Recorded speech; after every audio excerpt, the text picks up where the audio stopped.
por la misericordia del Señor, y no solamente compartiendo este culto, sino también compartiéndoles la palabra del Señor.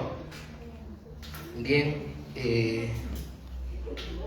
antes de empezar, recordarles de que los celulares los tengan en silencio, ¿no? Si es posible con los datos desactivados para que no se distraigan. El tema de hoy lo vamos a hacer prácticamente en dos etapas. Primero vamos a ir por una etapa conceptual, vamos a ir definiendo algunos términos, así que necesito su completa atención, y posteriormente vamos a estar viendo algunos casos escriturales, ¿no? Para poder entender más acerca del tema. Amén. Vamos a orar para que el Señor nos guíe en esta mañana. Oremos. Padre eterno, te damos gracias por tu infinito amor, infinita misericordia, Señor, porque tú eres un Dios santo, un Dios justo, Señor, que si aplicaras esa justicia en nosotros, nos mandarías completamente a todos al infierno. Pero en tu gracia y misericordia, Señor, nos has preservado en Jesucristo nuestro Salvador, como hemos estado cantando, Señor, en el cual tenemos un refugio. Señor, gracias por esta oportunidad de compartir la palabra en esta mañana. Que tu Espíritu Santo nos guíe para poder entenderla correctamente, Señor, y poder aprender más acerca de tu carácter santo y justo. Gracias te damos, Padre eterno, en el nombre de Jesucristo. Amén.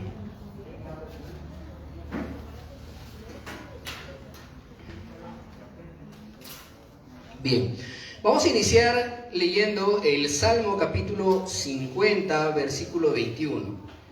¿Sí?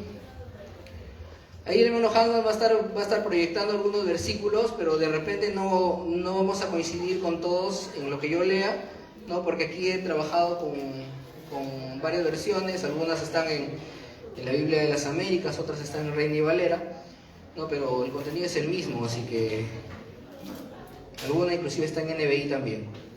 No, Salmo 50, 21 dice: estas cosas has hecho y yo he guardado silencio. Pensaste que yo era como tú, pero te reprenderé y delante de tus ojos expondré tus delitos. Palabras mismas del Señor. Bien, no se vayan a preocupar por lo que voy a decir lo siguiente, no me estoy confundiendo de tema. Pero cuando nos toca hablar acerca del canon de las Escrituras, nos tenemos que remontar hacia el siglo II de la era cristiana, donde los maestros de la iglesia tuvieron que hacer frente y responder a un famoso heresiarca de ese tiempo. ¿No? Heresiarca son los que no solamente eran herejes, sino que lideraban a muchos, ¿no? Enseñándoles falsas doctrinas. Este heresiarca se llamó Marción, ¿no? Lamentablemente nuestra historia está llena de cristianos que hemos sido y aún somos demasiado reactivos, ¿no? En lugar de ser proactivos. Y en este caso fue igual, ¿no? Marción se adelanta a la iglesia y él establece un primer canon de las Escrituras. Este canon incluía tan solo el Evangelio de Lucas y algunas partes mutiladas de las cartas paulinas. ¿Y esto por qué? Porque Marción en primer lugar era un antijudío. No es lo mismo que decir antisemita en este tiempo, no, era un antijudío. Y además de ello, él consideraba que Jehová, el Dios del Antiguo Testamento, no era el mismo Dios mostrado en el Nuevo Testamento. ¿Por qué? Porque el Dios del Antiguo Testamento era un Dios caprichoso, un Dios airado, un Dios cruel, un Dios asesino, mientras que el del Nuevo Testamento es un Dios lleno de amor. ¿No les suena similar? ¿Sí? Bastante similares, ¿no? Los maestros de la iglesia respondieron con el canon de las Escrituras, ¿no? Un canon que se establecería como el que ahora tenemos actualmente, la Iglesia Protestante, por si tienen dudas, ¿no? Todos los libros que nosotros tenemos. Y además también respondieron con algo que hemos realizado en esta mañana, que es el credo apostólico. ¿Sí? Las primeras líneas del credo apostólico dicen, a ver, ¿quién lo recuerda? Creo en Dios Padre Todopoderoso, Creador del cielo y de la tierra. Amén. Entonces, al establecer este credo, la iglesia oficial, ¿no? La iglesia oficial, se podría decir así, une al Dios creador que se menciona en Génesis con el Dios Padre mencionado en el Nuevo Testamento, ¿no? De manera que no deja lugar a dudas de que es el mismo Dios en el cual nosotros creemos, el que se presenta desde el primer capítulo de Génesis hasta el último capítulo del Apocalipsis. Amén. Así que vamos a empezar por ahí.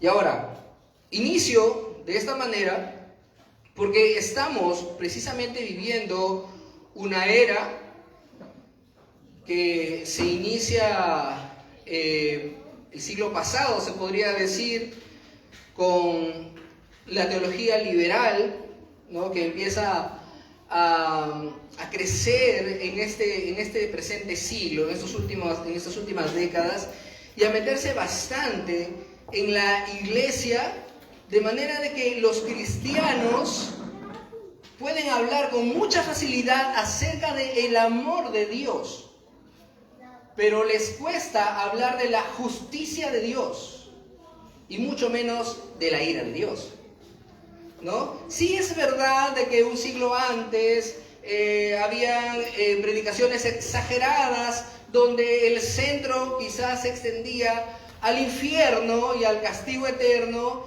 y muchos corrían más por miedo que por otra cosa, pero no es necesario desconectar estos temas con el Evangelio para poder anunciar la palabra del Señor.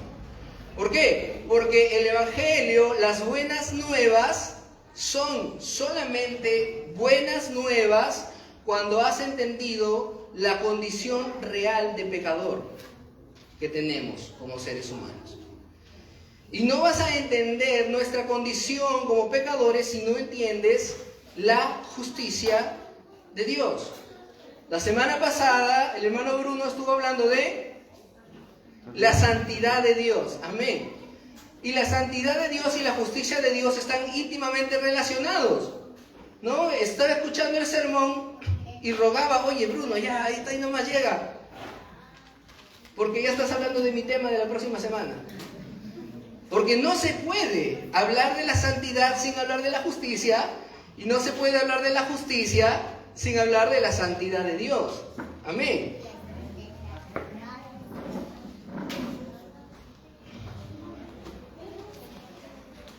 Bien, entonces,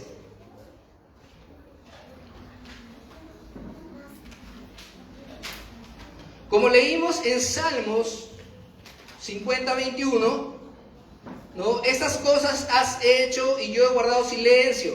Pensaste que yo era tal como tú, pero te reprenderé y delante de tus ojos expondré tus delitos. Habla directamente acerca de esa santidad y justicia de Dios. ¿Por qué?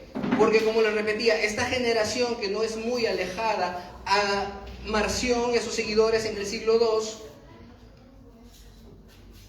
cree conocer el carácter de Dios bueno, amoroso, pero al mismo tiempo está alejado de la santidad y justicia de Dios. Y esto genera que ellos terminen fabricándose un Dios a su imagen y semejanza, ¿no? En lugar de entender al Dios que se ha revelado a sí mismo a través de la Escritura. Amén. Recuerdo hace un tiempo un cantante súper famoso, que no voy a decir su nombre, decir que le costaba leer algunos salmos porque eran demasiado crueles y él prefería evitarlos. Ya algunos lo conocerán, ya habrán sabido acerca de ese caso y sabrán a quién me refiero. Bueno, entrando al tema. En cada país existe un sistema de justicia, ¿verdad? En el caso particular peruano, sabemos de que nuestro gobierno soberano tiene 3 poderes independientes, ¿no? ¿Cuál es el que rige la parte de la justicia? El Poder Judicial, exacto. Bien.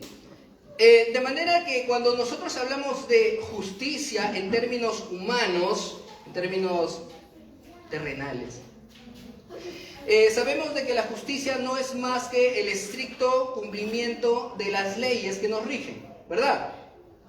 ¿Sí?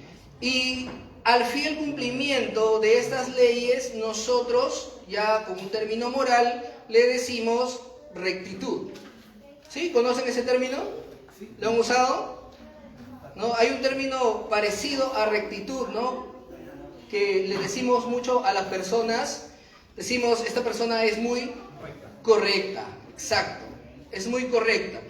¿Por qué? ¿Por qué decimos que una persona es correcta? Porque corrige. Porque cumple las leyes y practica la justicia. Amén.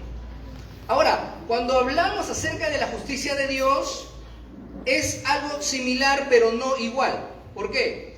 Porque no hay una ley superior a Dios a la cual él tenga que regirse.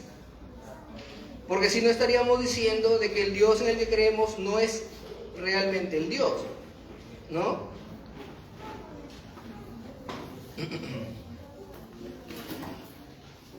Ahora, otro de los errores al definir el tema de la justicia también es que creemos, bueno, nosotros no, creen muchos que Dios es justo únicamente cuando practica la justicia. ¿Cómo es esto? Que muchas de las historias narradas en las Escrituras, hablando de los cristianos de esta generación, como les anunciaba al inicio, creen que son actos de injusticia y por eso no pueden ser creídos como obras de Dios. Pero eso está muy lejos de lo que la palabra nos revela. Para poder entender la justicia de Dios, vamos primeramente, y aquí empezamos con los términos conceptuales, primeramente vamos a distinguir entre la justicia absoluta y la justicia relativa de Dios. Como lo describe Luis Berkhoff, dice que la justicia absoluta es aquella rectitud de la divinidad, de la divina naturaleza, en virtud de la cual Dios es infinitamente justo en sí mismo, mientras que la justicia relativa es aquella perfección de Dios por medio de la cual Él se mantiene en contra de toda violación de su santidad y deja ver en todo sentido que Él es santo. Por eso les dije que estaba bastante ligado al tema de la semana pasada. De manera que podemos resumirlo, en primer lugar, que Dios es perfectamente justo en su esencia y naturaleza. Y en segundo lugar, que Dios hace justicia porque Él es justo. Amén. No es justo porque practica la justicia, sino que ejecuta la justicia porque Él es justo, ¿no? Y esto lo dijo de una manera muy acertada el Señor Jesucristo cuando dio un ejemplo. Dijo que no puede dar un árbol bueno frutos malos, y no puede dar un árbol malo frutos buenos. Amén. No me vaya a confundir como el pollo farsante.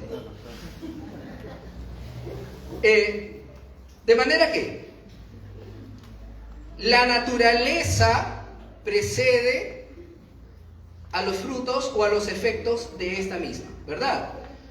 En nuestro caso, nosotros somos pecadores porque practicamos el pecado o practicamos el pecado porque somos pecadores. Exacto. Practicamos el pecado porque nuestra naturaleza es el pecador. De igual manera, Dios no es justo porque practique la justicia, sino que Dios ejecuta la justicia por cuanto Él es justo. Amén.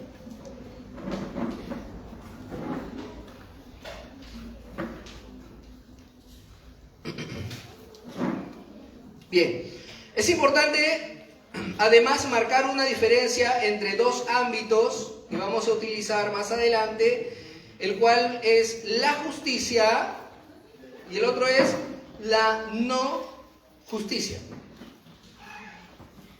Cuando el Señor aplica al ser humano, lo antes dicho, la justicia vendría a definirse como que Él nos da todo lo que merecemos. Recuerdo hace un tiempo, hablando de este mismo tema, estaba buscando predicadores, ¿no? Sermones para poder tomar esto como referencia. Y encontré un sermón acerca de la justicia de Dios de Cash Luna. Dije, bueno, lo he criticado todo el tiempo, vamos a darle una oportunidad y vamos a escuchar qué dice. Y comenzó a decir que como Dios es justo, Él debe darnos las riquezas que otros también tienen. ¿Qué rayos? Se merece todo lo que hablan de Él. Porque está muy alejado a la palabra de Dios.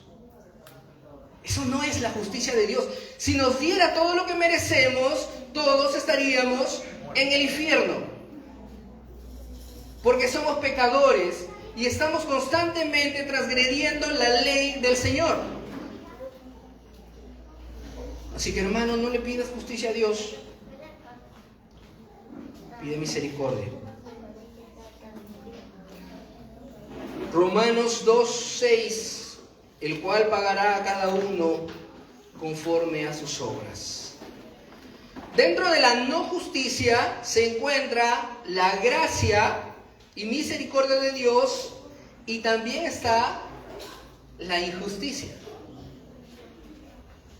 ¿No? Es como cuando haces clases de conjuntos, ¿no? La injusticia está dentro de la no justicia, pero no toda la no justicia es injusticia. ¿No? Parece solamente un juego de palabras, pero lo van a entender más si lo ven como un conjunto, ¿no? Este conjunto grande se llama no justicia.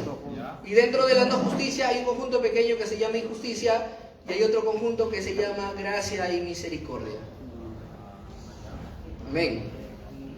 Vamos a ver Salmos capítulo 145, verso 17, dice: justo es el Señor en todos sus caminos y bondadoso en todos sus hechos. El Señor es justo en todos sus caminos, de manera que es imposible que el Señor cometa injusticia.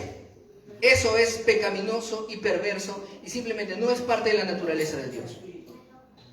Dios no puede cometer ningún tipo de injusticia. Sin embargo, el mismo texto dice que es bondadoso en todos sus hechos, haciendo una referencia a su gracia y misericordia, las cuales son no justicia.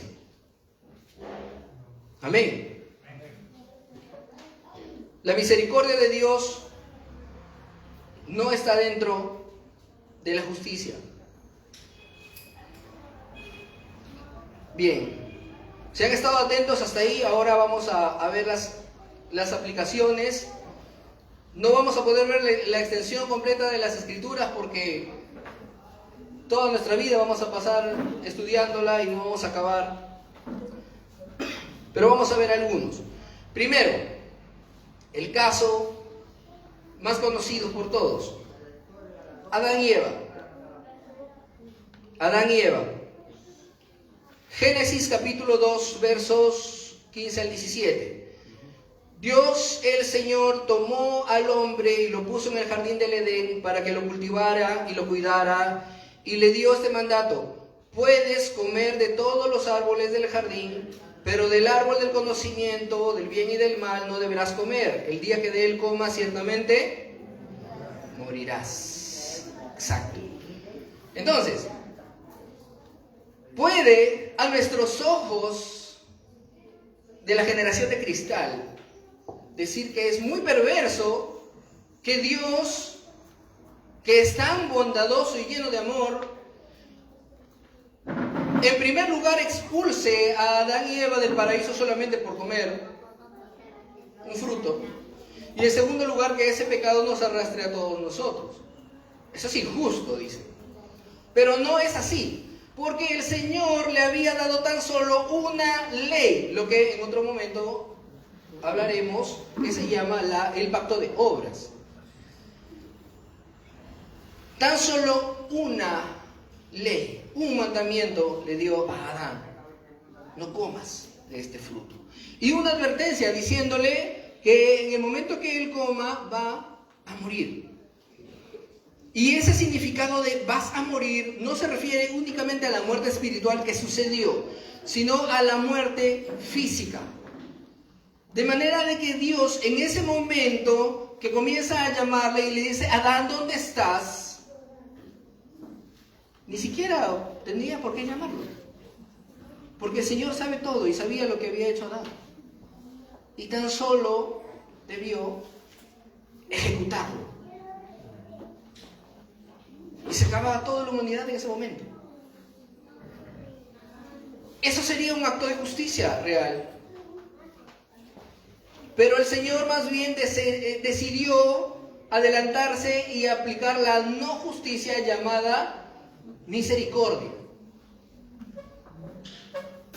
Y los vistió de pieles y les dio encima una promesa diciendo que vendría aquel que le pisaría la cabeza, a la serpiente. Así que, ¿podrías tú decir que ese Dios del Génesis es cruel? ¿O podrías decir que en el Antiguo Testamento la gente se salvaba por obras? El Señor extendió su gracia. Segundo caso, Noé. Génesis 6, del 5 al 8. Y vio Jehová que la maldad de los hombres era mucha en la tierra, y que todo designio de los pensamientos del corazón de ellos era de continuo solamente al mal. Y se arrepintió Jehová de haber hecho hombres en la tierra, y le dolió en su corazón. Y Jehová dijo: raeré de sobre la faz de la tierra a los hombres que he creado, desde el hombre hasta la bestia y hasta el reptil y las aves del cielo, pues me arrepiento de haberlos hecho. Fin. Ahí ejecutaba otra vez a la humanidad. Todos desaparecen. Pero Noé halló gracia ante los ojos del Señor.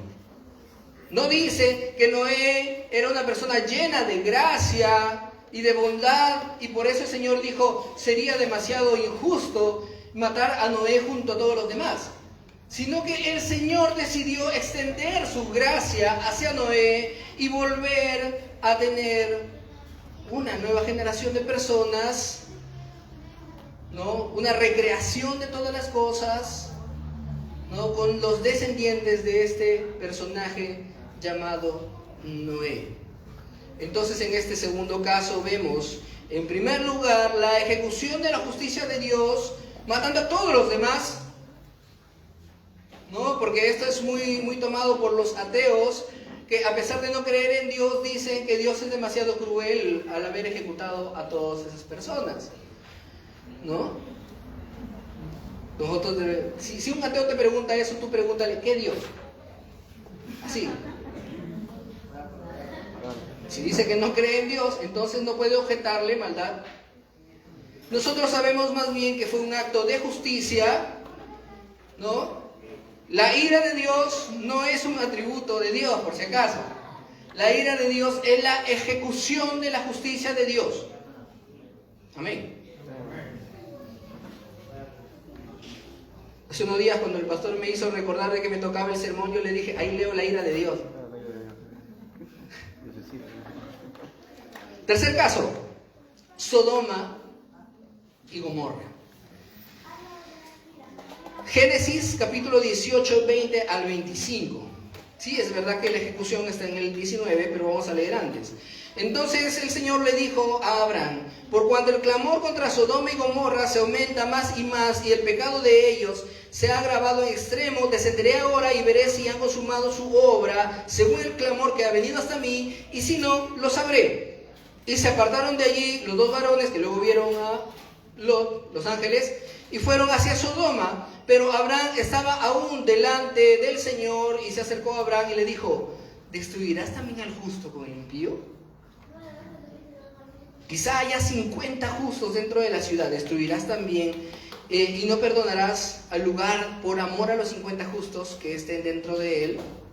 Ojo, lejos de ti el hacer tal, que hagas morir al justo con el impío y que sea el justo tratado como el impío, nunca tal hagas. ¿El juez de toda la tierra no ha de hacer lo justo?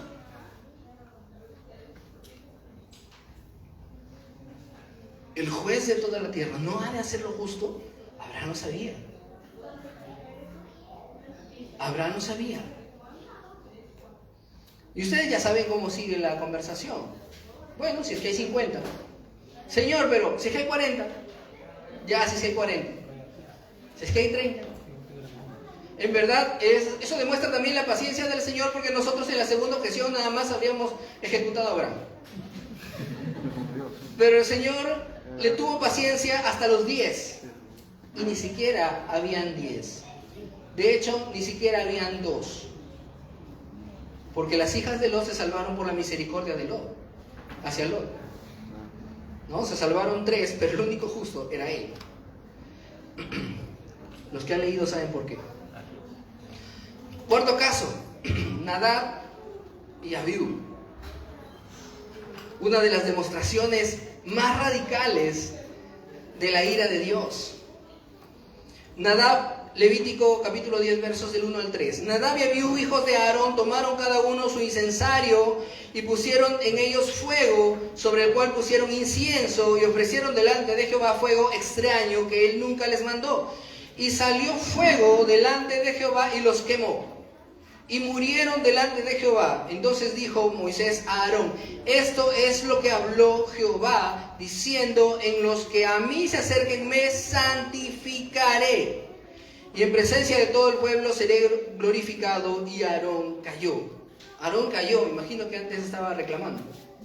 Después de toda la ceremonia, ver a sus hijos ejecutados. Y Moisés les recuerda, eso es lo que el Señor les había avisado. Hay algunos que dicen que Nadab y Abiú estaban borrachos. Quizá. ¿Por qué? Porque luego más adelante el Señor a través de Moisés les advierte diciendo que todos los sacerdotes cuando se santifiquen no beban. Fue una posibilidad. ¿Pero por qué? Porque, como les dice Pedro, ¿qué causa el vino? Disolución, dice. ¿Disolución de qué? Disolución del juicio. No sabes lo que haces. Estos muchachos tampoco sabían lo que hacían, pero estaban bien advertidos. Y fueron ejecutados. Y eso es una muestra de la ira de Dios, que como les repito, no es más que la ejecución de la justicia de Dios. Quinto ejemplo, Usa. ¿Quiénes saben la historia de Usa? Segundo libro de Samuel, capítulo 6, verso 3 al 7.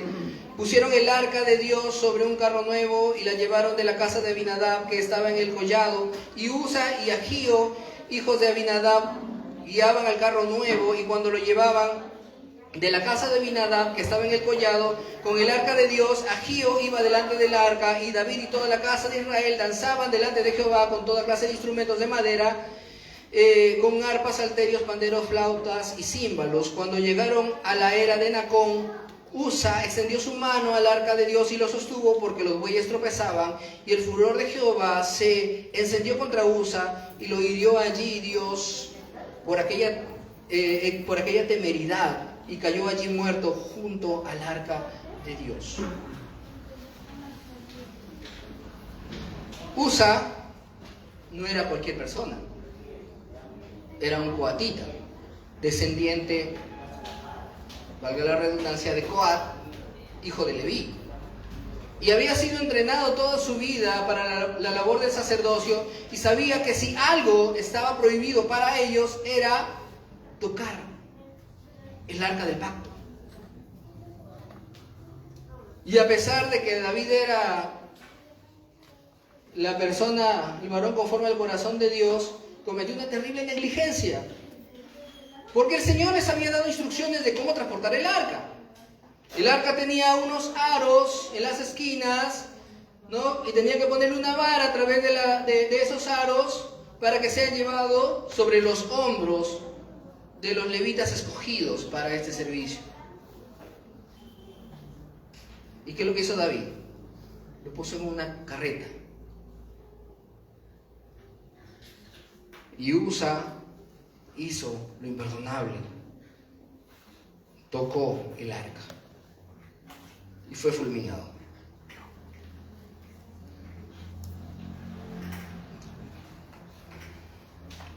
Un punto que no tenía aquí, pero que lo voy a mencionar, es el caso también de David. El caso de David.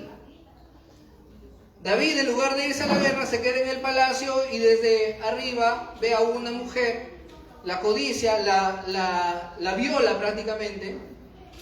Y luego cuando ella le dice que está embarazada, manda a llamar al esposo que estaba en la guerra, un fiel soldado de él, y lo incita para que vaya a acostarse con su mujer, de manera de que el niño pasaría como hijo de Urías. Como él era fiel soldado, él dijo: no puede ser posible que mi señor Joab esté en la guerra con mis hermanos y yo me vaya a dormir con mi mujer. Así que él se durmió en la puerta del palacio del rey. ¿Qué es lo que hace David? Le manda cartas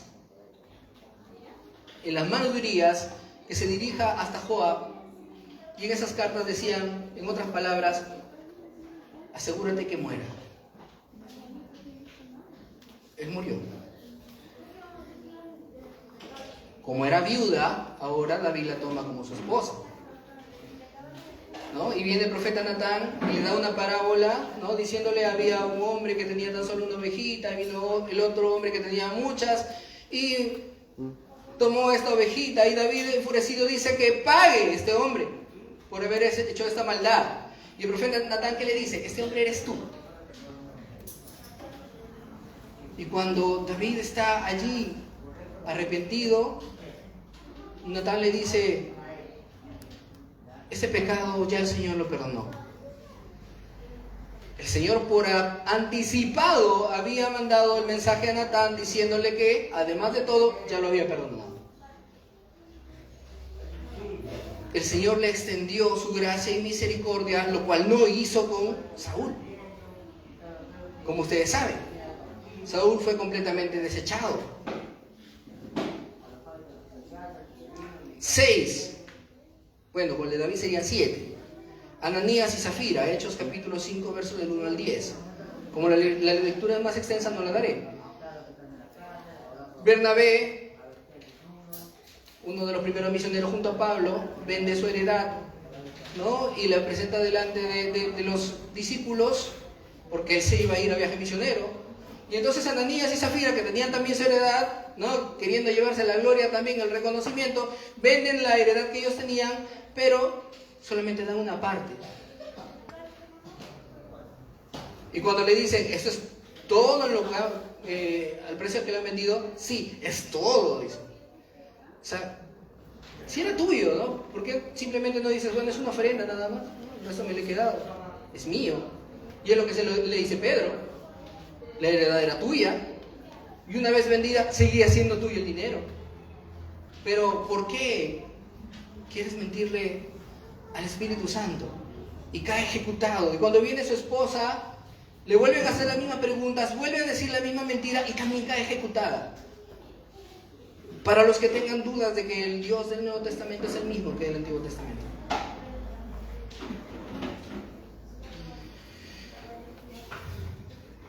a leer algunos versículos,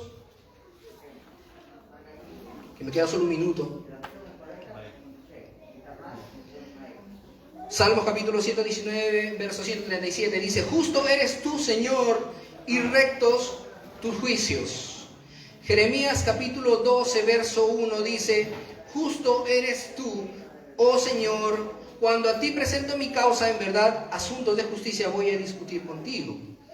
Daniel 9:14, en su oración por el pueblo de Israel, dice: por tanto, el Señor ha estado guardando esta calamidad y la ha traído sobre nosotros, porque el Señor nuestro Dios es justo en todas las obras que ha hecho, pero nosotros no hemos obedecido a su voz.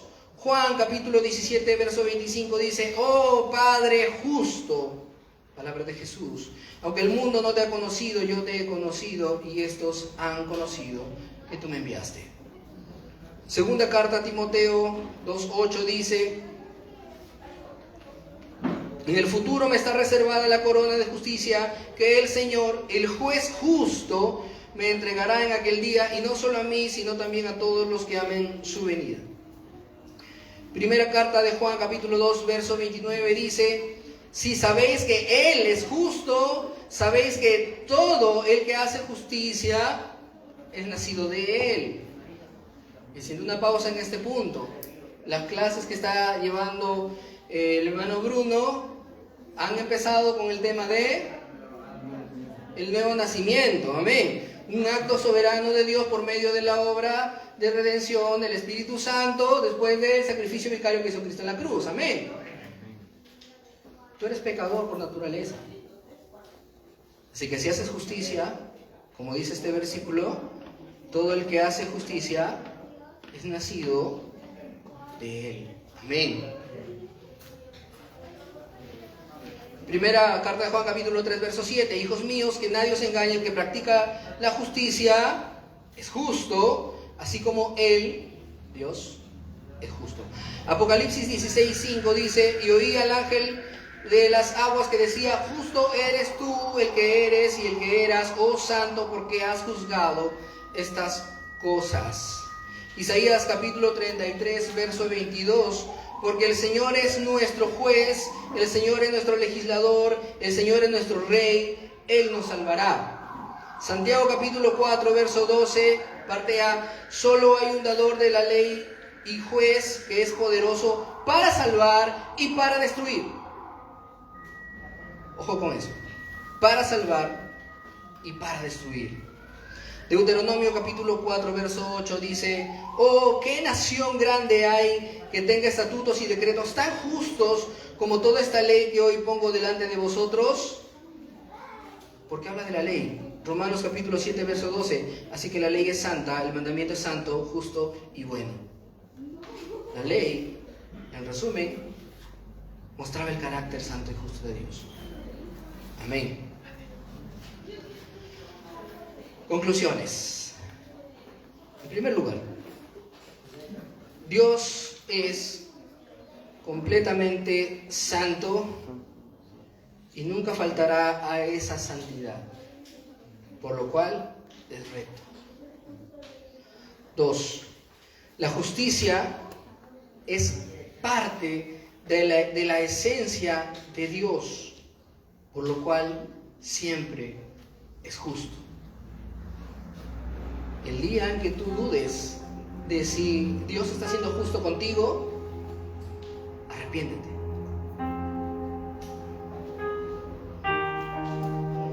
3. Ya se los había dicho en un inicio: nunca le pidas a Dios que te haga justicia.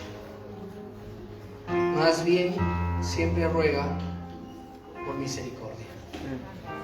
Pongámonos de pie.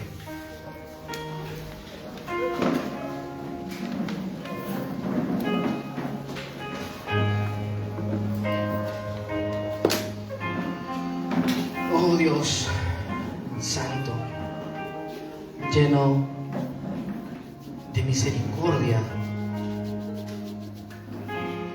no hay absolutamente nada bueno en nosotros. No hay nada que podamos aportar para favorecer tu santidad. pero aún así, en tu misericordia infinita, en tu gran amor con que nos has amado, aún estando muertos en nuestros delitos y pecados, tú nos has dado vida. Señor, juntamente con Cristo, nos sientas en lugares celestiales. Somos ahora coherederos con nuestro Salvador. Señor, nos presentamos delante de ti ahora como vivos entre los muertos, sabiendo de que no hay absolutamente ningún otro lugar donde podamos estar, Señor, si no es delante de tu presencia. Delante de tu presencia, la cual, por nuestros méritos y por nuestras obras, es imposible estar allí parados.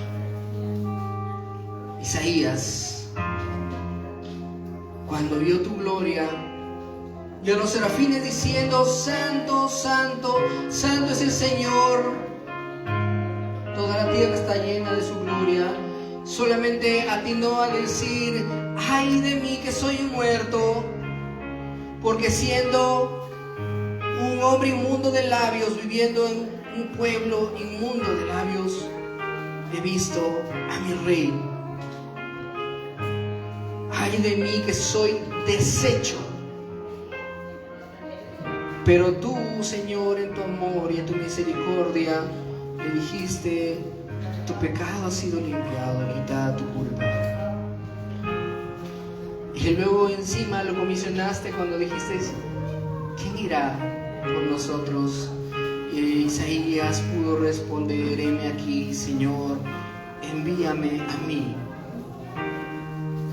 Y aquí nosotros, Señor, este pueblo redimido por el sacrificio de Jesucristo en la cruz, ahora, dado de que Él es el Cordero de Dios que quita el pecado del mundo, si estamos convencidos de que nos has perdonado, podemos decir con libertad también: Señor, he aquí, envíame a mí, para cumplir esa gran comisión que nos dejaste. Oh Señor, la mies es mucha, pero los obreros pocos. Y tú dijiste, Señor Jesucristo, que roguemos a tu Padre para que envíe más obreros a su mies. Y por eso, Padre eterno, te rogamos que escuches nuestro clamor, que nos recibas una vez más y nos permitas trabajar, Señor, en tu viña. Que nos permitas recoger, Señor, en tu granero. Que podamos, Señor, extender tu reino cada vez más, empezando de nuestra ciudad y hacia donde tú nos lleves. Tú eres justo, Señor, tú eres santo, Señor. Nosotros solamente somos polvo y al polvo vamos a volver.